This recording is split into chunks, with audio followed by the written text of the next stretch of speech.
बिस्मिल्लाहिर्रहमानिर्रहीम। अस्सलाम वालेकुम नाज़रीन, आप यूट्यूब चैनल देख रहे हैं। मैं इमरान खान हूँ। पहले तो एक कन्फ्यूजन को दूर करते हैं, और ये कन्फ्यूजन जानबूझकर फैलाई जा रही है अरशद शरीफ साहब के बारे में, साबिर शाकिर साहब के बारे में, मुईद पीरज़ादा साहब के बारे में भी, दीगर बहुत सारे सहाफ़ियों के बारे में, इवन मेरे बारे में भी।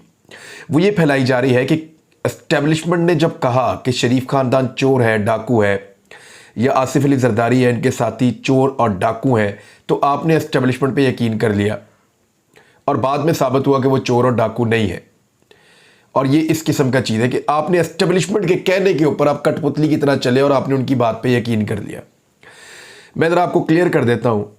अरशद शरीफ एक शानदार इन्वेस्टिगेटिव जर्नलिस्ट थे। साबिर शाकिर साहब की सहाफ़त का आप सबको पता है, बाकी सब दोस्तों का भी आइडिया है। मुझे खुद अपने आप को कायल करने में बहुत लंबा टाइम लगा था, इस बात पर कायल करने में कि वाकई ये चोर और डाकू हैं। मैंने बहुत सारे डॉक्यूमेंट्स देखे थे, बेशक वो डॉक्यूमेंट्स हमें एस्टेब्लिशमेंट के लोग या दीगर इदारों के अंदर जाकर हम वहाँ से हासिल करते थे, हम उन्हें काउंटर चेक भी करते थे, हम केसेस को भी देख रहे थे, सवालात भी पूछते थे। जब जवाबात नहीं आ रहे थे, इवन ये जो सहाफ़ी आजकल ये वाला बयानियाँ फैला रहे हैं कि एस्टेब्लिशमेंट के कहने के ऊपर सिर्फ शरीफ खानदान को चोर और डाकू कहा गया है, इनके अपने पूछे हुए सवालात का जवाब भी शरीफ खानदान या आसिफ अली जरदारी साहब तो वैसे ही नहीं देते जवाब। तो ये जो करप्ट लोग हैं जिन्होंने मुल्क को लूटा है या मनी लॉन्ड्रिंग की है, वो लोग इनके अपने सवालात का जवाब भी नहीं दे पा रहे थे, आज तक नहीं दे पा रहे हैं। अदालतों से इनको बाकायदा सजाएं हुई हैं। NRO 2 अगर ये हासिल ना करते, कानून को तब्दील ना करते, तो ये नहीं बचते। कानून को तब्दील करने के बाद इन्होंने अपनी खाल बचाई है, अपना माल बचाया है, और इक़्तिदार को हासिल किया है एक डील के ज़रिए से। बूट पॉलिश वाली डील जो शुरू हुई गुज़िश्ता साल, वो इस साल मुकम्मल हो गई। तकरीबन 6 से 8 महीने इन्होंने बड़ी शानदार मेहनत की और ये इक़्तिदार हासिल किया है। तो बात यह है कि अगर हम एस्टेब्लिशमेंट की इतनी बात मानते थे, या हम एस्टेब्लिशमेंट के इशारों पे नाचने वाले थे, हम सारे लोग जो रिजीम चेंज ऑपरेशन के खिलाफ हैं, तो एस्टेब्लिशमेंट अभी भी नचा ले। जैसे वो कल हमें कायल कर लिया था उन्होंने बगैर सबूतों के, अगर अभी भी कर ले। अगर कल उन्होंने देखें, कल भी जब एस्टेब्लिशमेंट या वो लोग जो ताकतवर हल्के हैं उनके पास कुछ सबूत मौजूद थे और हमने वो देखे थे और हमने अपनी इन्वेस्टिगेशन भी की थी और बहुत सारी चीज़ों को इकट्ठा करके हम इस नतीजे पर पहुंचे थे कि ये वाकई मुल्क के खिलाफ है और ये मुल्क को लूट रहे हैं। तो ये हमारी अपनी दानिश में, अपनी जर्नलिज्म के जरिए से हम इस नतीजे पर पहुंचे थे, और बहुत सारे सहाफ़ी और भी थे जो इस नतीजे पर पहुंच गए थे। लेकिन हुआ क्या, जब एस्टेब्लिशमेंट को मना लिया इन पोलिटिकल पार्टीज़ ने, इस माफिया ने जब एस्टेब्लिशमेंट को मना लिया, तो फिर इसी माफिया ने उन सहाफ़ियों को भी बना लिया। लेकिन हमें नहीं बना पाए, ना हमें ये माफिया बना सका, ना हमें एस्टेब्लिशमेंट बना सकी। मिसाल के तौर पे अगर एस्टेब्लिशमेंट ने हमें इस्तेमाल किया नवाज शरीफ के खिलाफ, तो एस्टेब्लिशमेंट हमें इस्तेमाल कर ले इमरान खान के खिलाफ, कर ले ना, ले आए वैसे ही सबूत, ले आए वैसी ही चीज़ें। यानी मैंने तो सवाल किया, जो ताकतवर लोग मुझे मिले, कि क्या इमरान खान करप्ट है? जवाब था नहीं। क्या इमरान खान के खिलाफ आपके पास कोई मनी लॉन्ड्रिंग के सबूत हैं? जवाब था नहीं। मैंने कहा इमरान खान कोई मुल्क का दुश्मन है? जवाब था नहीं। इमरान खान गद्दार है? जवाब था नहीं। इमरान खान ने मुल्क के खिलाफ कोई साजिश की है? जवाब था नहीं। मामला क्या था कि इमरान खान सूट नहीं कर रहा था कुछ चीज़ों में, कुछ बातें जो वो नहीं मान रहा था। इस बुनियाद के ऊपर यह मामला खराब हो जाता है। ना वो करप्ट है, ना बेईमान है, ना मनी लॉन्ड्रिंग की हुई है, ना गद्दार है, ना बागी है, ना मुल्क के खिलाफ है। तो मसला क्या है? बाकियों के खिलाफ तो बहुत सारे सबूत मौजूद थे जिनको हमने वेरीफाई किया, हमने इदारों में जाकर देखा, इवन बहुत सारी चीज़ें देखने के बाद हम इस नतीजे पर पहुंचे और फिर हम खड़े हो गए, डट गए। लेकिन बाद में इदारों ने जब NRO दे दिया और डील कर ली, तो हमने डील नहीं की। लेकिन इदारों के साथ साथ बहुत सारे सहाफ़ी भी साथ मिल गए, और अब वो सवाल उठाते हैं कि एस्टेब्लिशमेंट ने कहकर नवाज शरीफ को गंदा किया था, एक्चुअली कसूर एस्टेब्लिशमेंट का था। नहीं जी, एस्टेब्लिशमेंट अभी इमरान खान को भी गंदा कर दे ना, उसी तरह ले आए सबूत हमारे पास, हमें दोबारा कायल कर दे। ऐसा हो नहीं सकता, ऐसा होगा नहीं। वजह यह है कि इस किस्म की चीजें जो उस माफिया के खिलाफ निकली थी, या वो रवायती पुरानी पॉलिटिकल पार्टीज के खिलाफ मनी लॉन्ड्रिंग के और करप्शन के केसेस निकले थे, उस तरह की कोई चीज, यानी एक घड़ी निकाली है और वो भी इमरान खान ने कानून के मुताबिक ली हुई है, कोई चीज ये नहीं निकाल सके। ये है जनाब इसका जवाब। इमरान खान साहब ने आज एक और बहुत बड़ी बात की है। उन्होंने कहा कि जब इस्लामाबाद पहुंचेंगे तो पुलिस हमारे साथ खड़ी हो जाएगी। ये कैसे हो सकता है? यानी इस्लामाबाद के अंदर जो पुलिस की इस वक्त सूरत हाल है, पहले तो मैं आपको वो बता दूं, FC वाले ठहरे हुए हैं। मैं खुद मिला था उन्हें जाकर, बेचारे बहुत परेशान हैं, बल्कि मेरी मदद कर रहे थे जब अरशद भाई का नमाज जनाजा हो रहा था फैसल मस्जिद में। काशिफ अब्बासी साहब, मैं वहाँ पे, अब बाकी दोस्त मौजूद थे, मालिक साहब, हम सब जब कोई काम कहते थे FC वालों से कहते थे, वो बड़ी मदद कर रहे थे वहाँ पे हमारी। जिनकी ड्यूटी लगी थी वो भी, और जिनकी ड्यूटी नहीं थी वो भी मदद कर रहे थे। इस्लामाबाद पुलिस ने भी हमारी बड़ी मदद की थी उस दिन।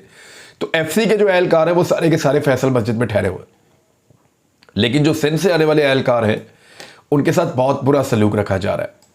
जो एहलकार सिंध से हैं वो बेचारे सड़कों के ऊपर ख्वार हो रहे हैं, उनको खैमों के अंदर रखा गया है, और सर्दी का मौसम बढ़ता जा रहा है। सिंध में उतनी सर्दी भी नहीं होती और वो उस तरह के मौसम के आदी भी नहीं है, उनमें से कुछ बीमार भी हो रहे हैं।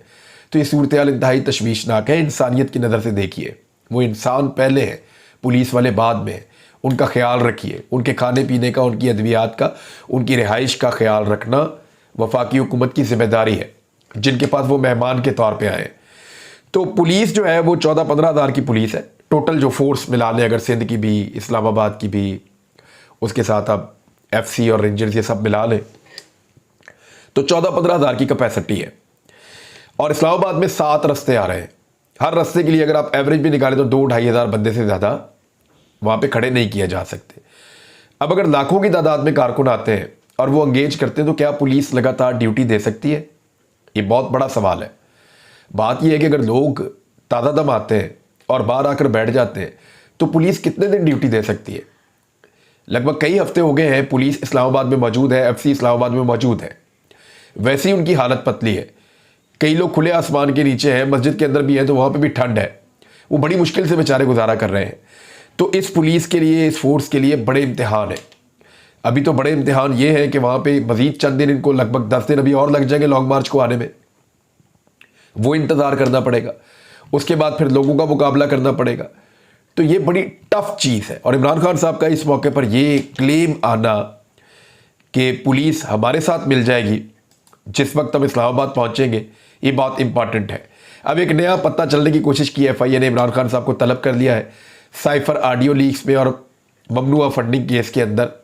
लेकिन मेरा नहीं ख्याल इमरान खान साहब अब जा पाएंगे, क्योंकि वो लॉन्ग मार्च के साथ साथ चल रहे हैं। 2 नवंबर को दिन 12 बजे उनको तलब किया गया है, और असद उमर साहब को भी तलब किया गया है, इमरान खान साहब को भी, और शाह महमूद कुरैशी साहब को 3 नवंबर के लिए तलब किया है, असद उमर साहब 2 नवंबर को। बहुत मुमकिन है इनको गिरफ्तार करने की एक साजिश हो, कोशिश हो, लेकिन इस मरतबा ये हजरात पेश नहीं होंगे और बाद में अदालत से रुजू करेंगे। जो भी मामला होगा उसको बाद में देखा जाएगा। इमरान खान साहब ने जनरल बाजवा के बारे में इंटरव्यू देते हुए एक बड़ी अहम बात की है। उन्होंने आज इंटरव्यू दिया और फॉरेन मीडिया को भी वो इंटरव्यू दे रहे हैं बार बार। वॉइस ऑफ अमेरिका को इंटरव्यू में इमरान खान ने कहा कि लॉन्ग मार्च के मकसद के हवाले से सवाल पर उन्होंने कहा कि मार्च शफाफ, इंतखाबात और इंसाफ के लिए है। इंसाफ इंसानों को आज़ादी देता है। पाकिस्तान तहरीक इंसाफ के चेयरमैन और साबिक वज़ीर-ए-आज़म इमरान खान ने कहा कि army chief general Qamar Javed Bajwa corruption को बुरा नहीं समझते थे और एहतसाब करने के लिए तैयार नहीं थे। उन्होंने कहा कि कानून की बालादस्ती और ताकतवर और कमज़ोर को बराबर करके माशरे को आज़ाद किया जा सकता है। यहाँ ताकतवर डाकू चोरी करे तो NRO और कमज़ोर बेचारा जेल में जाता है। ये इंसाफ की तहरीक का तसलसल है जो हम कर रहे हैं। हुकूमत अगर इलेक्शन की तारीख देती है, ये नहीं कि मार्च अप्रैल की तारीख दे दे, इंतखाबात अब भी करवाएं। अच्छा, ये मैक्सिमस पोजीशन है। मेरे ख्याल में इंतखाबात मार्च अप्रैल तक ही होंगे, या हो सकता है मार्च फरवरी तक हो जाए, लेकिन इमरान खान साहब चाहते हैं कि अब भी उनको तारीख दी जाए। ये हुकूमत आर्मी चीफ की तैनाती तो अब करेगी। देखिए, पाकिस्तान का सबसे इंपॉर्टेंट काम होता है कि आर्मी चीफ को तैनात किया जाए, तो आर्मी चीफ की तैनाती तो ये हुकूमत करेगी। और इस हुकूमत को लगता है कि ये बनी भी इसीलिए है और इसको बनाया भी इसीलिए गया है। तो आर्मी चीफ की तैनाती के बाद इमरान खान साहब जो है वो, ये हुकूमत ख़त्म हो जाए और फिर इलेक्शन की तरफ जाए, तो फरवरी के एंड पे, मार्च में या अप्रैल में यहाँ कहीं इलेक्शन हो सकता है। लेकिन इमरान खान साहब अपने मैक्सिमस पोजीशन के ऊपर ये आ रहे हैं। ज़्यादा आप डिमांड करते हैं ना, फिर आपको नेगोशिएशन में उसका कुछ हिस्सा मिल जाता है। तो हो सकता है कि हुकूमत शुरू हो, नहीं जी हम मई में या जून में करवा लेंगे या बजट के बाद करवा लेंगे, और इमरान खान साहब कहें नहीं जी नहीं आप अभी करवाएं, तो फिर बीच का कोई रास्ता निकले। ये मुमकिन है, बाद में ये हो सकता है। लेकिन एक खबर मैं आपको देता हूँ, और ये बड़ी खबर है। खबर की तफसील मैंने निकाली है और उसकी हमने थोड़ी सी रिसर्च की है। हुकूमत ने आईएमएफ की जो शर्त है वो पूरी कर दी है। पेट्रोल और डीजल दोनों के ऊपर जो पेट्रोलियम डेवलपमेंट लेवी जो है वो 50 रुपए कर दी गई है। यानी 1 नवंबर से हुकूमत ने पेट्रोल पर पीडीएल की मद में 2.74 का इजाफा किया है, लेकिन पेट्रोल की कीमत वहीं पे रखी गई है 225 रुपए की। अब क्योंकि आलमी मंडी में पेट्रोल की और डीजल की कीमत कम हो रही है, तो हुकूमत उसको कम नहीं कर रही, बल्कि वो ये कर रही है कि यहां पे कीमत को वही रोक रही है और वो रिलीफ जो आना है वो पब्लिक को नहीं दे रही। मैं आपके सामने एक डाटा रखता हूं, ये हमने आज निकाला है इसका परसेंटेज के अंदर, आप इसको देख लीजिए गौर से, आपको सब समझ आ जाएगी। आलमी मंडी में इस वक्त जो पेट्रोल की कीमत है ये लगभग 87-88 डॉलर की है फी बैरल। 87-88 डॉलर फी बैरल, ये आलमी मंडी में इस वक्त की कीमत है। 7 मार्च को इमरान खान साहब के खिलाफ 8 मार्च को पेश किया गया था तहरीक अदम एतमाद, तो 7 मार्च को इमरान खान साहब की जब हुकूमत थी तो 123 डॉलर तक जो है वो ब्रेंट चला गया था, 123 डॉलर तक। इस वक्त जो है वो 88-87 डॉलर, बाद औक़ात इससे कम भी हो रहा है। अगर आप इसको परसेंटेज के अंदर निकालें ना, तो पेट्रोल की कीमत में जो इस वक्त कमी हुई है वो लगभग 29 से यानी 28.5 से 30% के दरमियान हुई है। यानी अगर ज़्यादा थोड़ी सी कम हो जाए कीमत तो 30%, 32% कम हो जाती है इमरान खान साहब के दौर के मुकाबले में। लेकिन इस वक्त अगर मैं आपको आज की बताऊं तो लगभग 29% कम हुई है पेट्रोल की कीमत आलमी मंडी में इमरान खान के दौर के मुकाबले में। 29% कीमत वहां पे कम हो गई, तो होना यह चाहिए था कि पाकिस्तान में भी 29% कीमत कम हो जाती इमरान खान के पेट्रोल के मुकाबले में। लेकिन 29% कम होने की बजाय 50% कीमत को बढ़ा दिया गया। जब 50% कीमत को बढ़ाया गया, कैसे? 150 रुपए का इमरान खान साहब दे रहे थे, 225 रुपए का ये हुकूमत दे रही है, 75 रुपए का इजाफा हुआ तो 50% सीधा सीधा बढ़ गया। तो जब ये 50% बढ़ गया, 50% बढ़ा दिया 29% कम करने की बजाय, तो ये 79% बनता है। लगभग 80% पेट्रोल की कीमत में इजाफा किया है मौजूदा इंपोर्टेड हुकूमत ने, और आईएमएफ की सारी शराइत इन्होंने मान ली है। उसकी वजह से पाकिस्तान के ऊपर बहुत दबाव है।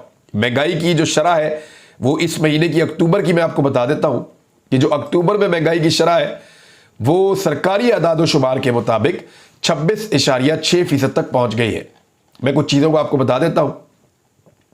ट्रांसपोर्ट का जो इजाफा हुआ है वो 54% तक का इजाफा हुआ है। जो पेरिशेबल आइटम्स हैं, जो जल्दी खराब हो जाती हैं, उनमें 70% का इजाफा हुआ है। अल्कोहल वाले मशरूबात या तंबाकू, उसमें 35% का इजाफा हुआ है। रेस्टोरेंट और होटल्स में 30% का इजाफा हुआ है।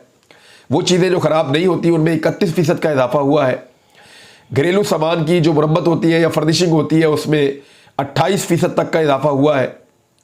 और जो दीगर खिदमात और मुख्तलिफ चीज़ें आप मार्केट से लेते हैं उनमें 22.3% का इजाफा हुआ है। तफरीह के जो मामला हैं, अगर आप तफरीह करना चाहते हैं बच्चों के साथ तो उसमें, या अपनी फैमिली के साथ, तो वो उसमें 24% का इजाफा हुआ है। कपड़ों और जूतों की कीमत में 18.28% का इजाफा हुआ है। सेहत की जो सहूलियात शहरियों को मिलती हैं उनमें 16.25% तक का इजाफा हुआ है, 16.23%।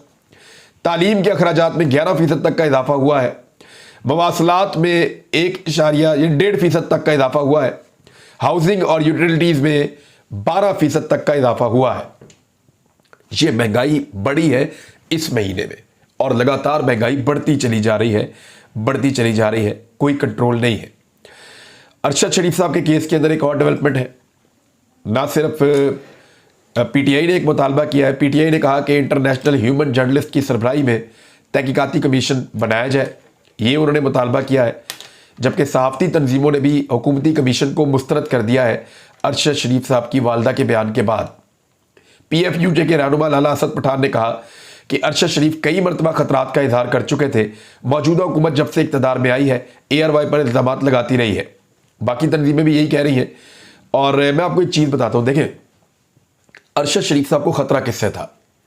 अगर उन्हें ख़तरा गैर रियासती अनासर से होता, वो अनासर जिनका रियासत से ताल्लुक़ नहीं है, अगर उन्हें ख़तरा गैर रियासती अनासर से होता तो वो रियासत से रुजू करते। यानी अरशद शरीफ वो सहाफ़ी हैं जिन्होंने रियासती इदारों के साथ मिलकर दहशत गर्दी की पूरी जंग को कवर किया है। उस वक्त उनको बहुत थ्रेट थे गैर रियासती अनासर से, तो उस वक्त वो रियासत की प्रोटेक्शन में थे और वो पाकिस्तान छोड़ने पर कभी मजबूर नहीं हुए, क्योंकि उनको पता था कि रियासत उनको प्रोटेक्ट करेगी, रियासत उनका ख्याल रखेगी। इस मरतबा अरशद शरीफ को पाकिस्तान इसलिए छोड़ना पड़ा, रियासत पाकिस्तान से बाहर इसलिए जाना पड़ा कि उनको गैर रियासती अनासर से खतरा नहीं था, उनको पाकिस्तान की रियासती अनासर से खतरा था। रियासती अनासर से खतरा होने की वजह से उन्होंने पाकिस्तान की रियासत को छोड़ा और यूएई की रियासत में चले गए। उन्हीं मुबैना तौर पे रियासती अनासर ने उनको यूएई से भी निकलवाया। तो जो खतरा था वो हुकूमत और हुकूमत के सहूलतकारों से था। मैं इसलिए ये बात कर रहा हूं कि मुझे भी खतरा उन्हीं से है, साबिर शाकिर भाई को भी खतरा उन्हीं से है, जो आरिफ हमीद भट्टी साहब हैं वो भी अपना खतरा उन्हीं से महसूस करते हैं, बाकी सब लोग भी जो लोग इस खतरे में हैं। तो अब तक के लिए इतने, अपना ख्याल रखिएगा, अपने इस चैनल का भी। अल्लाह हाफिज।